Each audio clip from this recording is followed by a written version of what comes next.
2017 में न्यूयॉर्क की एक लड़की की कहानी वायरल हुई थी। उसकी इंस्टाग्राम प्रोफाइल एक परफेक्ट बिलियनियर लाइफस्टाइल दिखा रही थी।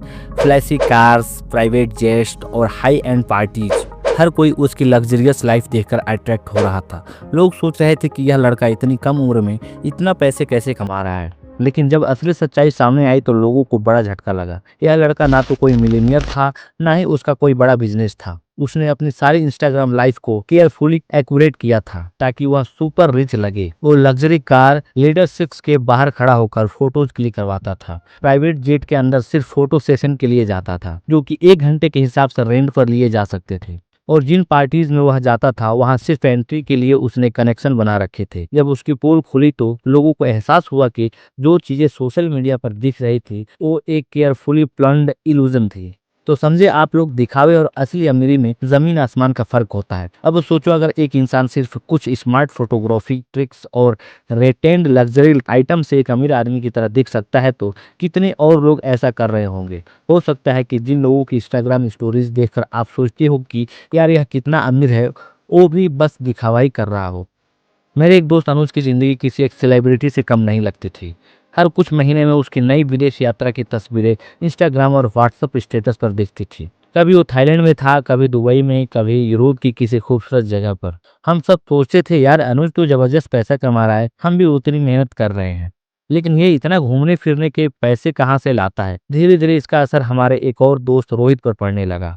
उसने भी अनुज जैसा बनने का सपना देखना शुरू कर दिया। रोहित ने अपनी सेविंग निकाल कर और क्रेडिट कार्ड से लोन लेकर यूरोप ट्रिप प्लान कर लिया, ताकि वो भी उसी तरह अपनी लग्जरी लाइफ को एंजॉय कर सके। ट्रिप के दौरान उसने भी सोशल मीडिया पर तस्वीरें डालनी शुरू कर दी। महंगे होटलों में ठहरना, बढ़िया रेस्टोरेंट में खाना खाना, शॉपिंग, सब कुछ वैसा ही जैसा अनुज करता था। लेकिन असल समस्या तब आई जब ट्रिप से लौटने के बाद उसे एहसास हुआ कि अब उसके ऊपर भारी कर्ज चढ़ चुका है। कुछ महीनों के बाद जब हम सब एक साथ बैठे थे तो रोहित ने मजाक में अनुज से कहा, यार तेरी कोई सीक्रेट फंड है क्या? इतनी ट्रिप पर कैसे जा पाता है? मैंने तो तेरी नकल करके खुद को कर्जे में डाल दिया है। अनुज ने हंसते हुए जवाब दिया, भाई यह सब कंपनी के पैसों से होता है। मेरी कंपनी मुझे हर साल कई बार इंटरनेशनल मीटिंग्स और कॉन्फ्रेंस में भेजती है। फ्लाइट, होटल सब कंपनी कवर करती है, और जब मीटिंग खत्म हो जाती है तो मैं वहाँ घूमने फिरने का मजा लेता हूँ। यह सुनकर रोहित के चेहरे की रंगत उड़ गई। उसने जो पैसा खर्च किया था वह उसकी अपनी मेहनत की कमाई थी, और अब उसे चुकाने में महीनों लगने वाले थे। इसीलिए तो हमारे पूर्वज हमेशा कहा करते थे कि जो दिखता है वह हमेशा सच नहीं होता। हम अक्सर दूसरों की जिंदगी का बस एक चमकता हुआ हिस्सा देखते हैं, जबकि उनकी असली सच्चाई हमसे छिपी हुई होती है। और वो जब आंखों के सामने आती है तो अक्सर लोगों का हाल रोहित जैसा हो जाता है। इसलिए कभी भी दूसरों को कॉपी करने की कोशिश ना करें। आपकी अपनी जिंदगी है, उसे अपने हिसाब से ही जिए, ना कि किसी को कॉपी करके। और मिडिल क्लास की सबसे बड़ी दिक्कत यह है कि वह बस कॉपी करने में मरे जा रहा है। आपकी जितनी इनकम है वैसी आपकी फाइनेंशियल कंडीशन है, और जिस सिचुएशन से आप गुजर रहे हैं उसके बारे में आपसे बेहतर दुनिया में कोई नहीं जानता। इसलिए लाइफ के सारे डिसीजन हमारी फाइनेंशियल कंडीशन के अकॉर्डिंग लेनी चाहिए, ना कि किसी और की लाइफ और लाइफ स्टाइल से प्रभावित होकर।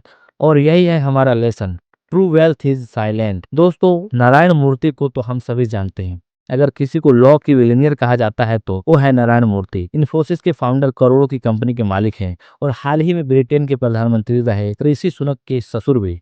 लेकिन अगर आप सोच रहे हो कि ये बंदा महंगी गाड़ियों में घूमता होगा, प्राइवेट जेट्स में उड़ता होगा और हाई एंड फैशन पहनता होगा, तो दोस्तों आपको अपने माइंडसेट को 180 डिग्री चेंज करने की जरूरत। 1981 में जब नारायण मूर्ति ने इन्फोसिस शुरू करने का प्लान बनाया तो उनके पास खुद के पैसे तक नहीं थे। स्टार्टअप की फंडिंग उनकी वाइफ सुधा मूर्ति ने की थी, पूरे 10,000 की। आज के टाइम पर यह अमाउंट एक आईफोन का भी डाउन पेमेंट नहीं कर पाएगा। लेकिन तब इस पैसे से एक पूरी कंपनी की नींव रखी गई। शुरुआती सालों में कंपनी को कई बार फंडिंग क्राइसिस, क्लाइंट्स की दिक्कतें और पैसे की तंगी झेलनी पड़ी, लेकिन नारायण मूर्ति ने हार नहीं मानी और धीरे धीरे इन्फोसिस को बिग लीग में पहुंचा दिया।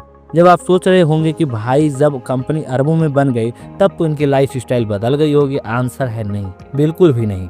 जब बाकी बिजनेस आइकॉन महंगी गाड़ियों और प्राइवेट जेट्स में घूम रहे थे, नारायण मूर्ति जी आज भी इंडिगो और एयर इंडिया की इकोनॉमी क्लास में सफर करते हैं। एक बार जब वे अमेरिका के किसी बड़ी मीटिंग के लिए पहुंचे तो सबने देखा कि बिजनेस ट्रक्स BMW और मर्सिडीज में आ रहे थे, और नारायण मूर्ति टैक्सी पकड़कर होटल पहुंचे। जब किसी ने पूछा तो उन्होंने बहुत सिंपल सा जवाब दिया, गाड़ी से मेरी कंपनी की वैल्यू नहीं बढ़ती, मेरा काम मेरा नाम बनाएगा। अब अगर आपको लग रहा है कि सिर्फ नारायण मूर्ति जी ही ऐसे हैं, बाकी के फैमिली मेंबर तो ऐश करते होंगे, तो आपको बता दूं कि उनकी फैमिली भी इसी लाइफ स्टाइल को फॉलो करती है। उनकी वाइफ सुधा मूर्ति जी इतनी सादगी से रहती हैं कि लोग अक्सर उन्हें देखकर कह ही नहीं सकते यह एक इतनी बड़ी बिजनेस फैमिली से बिलोंग करती हैं।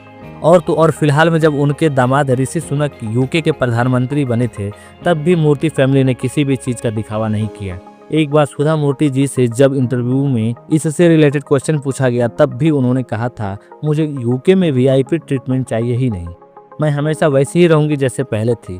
नारायण मूर्ति का पूरा सफर यही बताता है कि रिचनेस सिर्फ बैंक बैलेंस से नहीं आती, बल्कि आपके एटीट्यूड से तय होती है। जबकि दूसरी तरफ मिडिल क्लास माइंडसेट यही सोचता है कि big money means big expenses.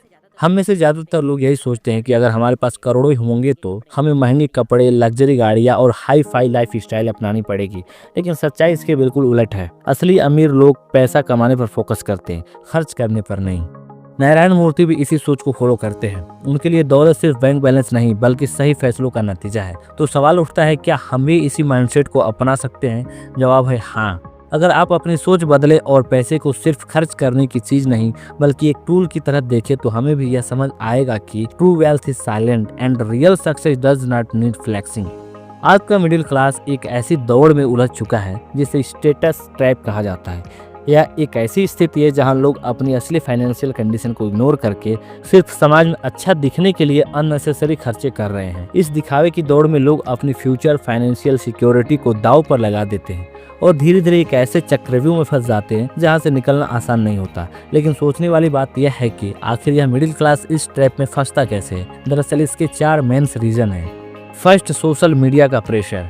आज के दौर में इंस्टाग्राम, फेसबुक और यूट्यूब जैसे प्लेटफॉर्म पर हर कोई अपनी परफेक्ट लाइफ दिखाने में लगा हुआ है। हर तरफ महंगी गाड़ियाँ, लग्जरी वेकेशंस, ब्रांडेड कपड़े और हाई एंड गैजेट्स की भरमार है। लोग यह दिखाने की कोशिश कर रहे हैं कि उनकी ज़िंदगी कितनी शानदार है, लेकिन हकीकत यह है कि इनमें से कई लोग ईएमआई और कर्ज के सहारे पर इस लाइफ स्टाइल को मेंटेन कर रहे होते हैं। मिडिल क्लास इन फ्लैशी पोस्ट को देखकर कंपैरिजन ट्रैप में फंस जाते हैं और सोचते हैं कि उसे भी ऐसी लाइफ जीनी चाहिए, लेकिन बिना यह सोचे कि सामने वाला सच में अफोर्ड कर सकता है या सिर्फ दिखावा कर रहा है, लोग भी वैसा ही लाइफ स्टाइल अपनाने के लिए बेतहाशा खर्च करने लगते हैं। नतीजा यह होता है कि फाइनेंशियल स्टेबिलिटी खतरे में पड़ जाती है और लोग बिना सोचे समझे कर्ज में डूबते चले जाते हैं। सेकेंड है ईएमआई और लोन्स का जाल।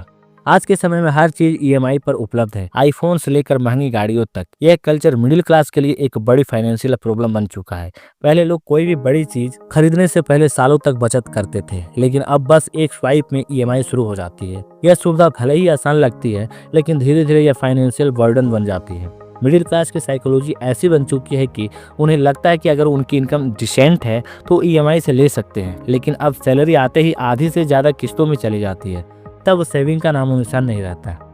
ईएमआई की आदत शॉर्ट टर्म हैप्पीनेस तो दे देती है, लेकिन लॉन्ग टर्म फाइनेंशियल स्ट्रेस को बढ़ावा देती है। धीरे धीरे लोगों को इस बात का एहसास भी नहीं होता कि वे अपनी फ्यूचर वेल्थ गिरवी रख चुके हैं। एक बार लोन और ईएमआई की लत लग जाए तो इससे निकलना बेहद मुश्किल हो जाती है। नेक्स्ट है थर्ड, लोग क्या कहेंगे सिंड्रोम। दोस्तों, इंडियन मिडिल क्लास में सबसे ज़्यादा इशू यही है कि दिखावे का कल्चर बहुत मजबूत है। यहाँ लोगों की मानसिकता ऐसी है कि वे अपनी रियल फाइनेंशियल कंडीशन से ज़्यादा खर्च करने लगते हैं, सिर्फ इस डर से कि लोग क्या कहेंगे। अगर किसी दोस्त ने नई गाड़ी खरीदी है तो उसे देखकर हमें भी लगता है कि हमें भी लेनी चाहिए। अगर पड़ोसी के बच्चे किसी महंगे स्कूल में जा रहे हैं तो हम भी कोशिश करते हैं कि हमारे भी बच्चे वैसा ही एजुकेशन ले, भले ही हमारे फाइनेंशियल कंडीशन इसकी इजाज़त ना दे। घर की शादियाँ भले ही लोन और उधार के सहारे क्यों ना करनी पड़े, लेकिन समाज में धाक जमाने के लिए पैसे पानी की तरह बहा दिए जाते हैं। इस मेंटालिटी के कारण मिडिल क्लास अपनी असल फाइनेंशियल ज़रूरतों को इग्नोर करके स्टेटस सिंबल बनाए रखने में लग जाता है। लेकिन इस दिखावे की दौड़ में सबसे बड़ा नुकसान यही होता है कि फ्यूचर फाइनेंशियल सिक्योरिटी दांव पर लग जाती है और लोग डेफ ट्रैप में फंस जाते हैं। नेक्स्ट फोर्थ है ब्रांडेड लाइफ स्टाइल का ऑब्सेशन। आज मिडिल क्लास में एक भ्रम फैला हुआ है कि अगर अमीर बनना है तो अमीरों की तरह महंगी चीज़ों पर खर्च करना ज़रूरी है। यही वजह है कि लोग ब्रांडेड कपड़े, महंगे गैजेट, हाई एंड वॉचेज और लग्जरियस चीज़ों पर पैसा उड़ा देते हैं। लेकिन असलियत में रिच लोग ज्यादा इन्वेस्ट करते हैं और कम खर्च करते हैं। करोड़पति लोगों को देखिए, वे अक्सर सिंपल कपड़े पहनते हैं लेकिन उनके बैंक अकाउंट में करोड़ों होते हैं। इसकी उलट मिडिल क्लास खुद को रिच दिखाने के लिए ब्रांडेड लाइफ स्टाइल को अपनाने में अपने इनकम और सेविंग को खत्म कर देते हैं। उन्हें लगता है कि ब्रांडेड चीजें यूज करने से सोसाइटी में उनकी वैल्यू बढ़ जाएगी, लेकिन असल में इनके सिर्फ फाइनेंशियल प्रेशर बढ़ता है। तो अब सवाल उठता है कि स्टेटस ट्रैप से कैसे बचे, कंपैरिजन ट्रैप से बाहर निकले।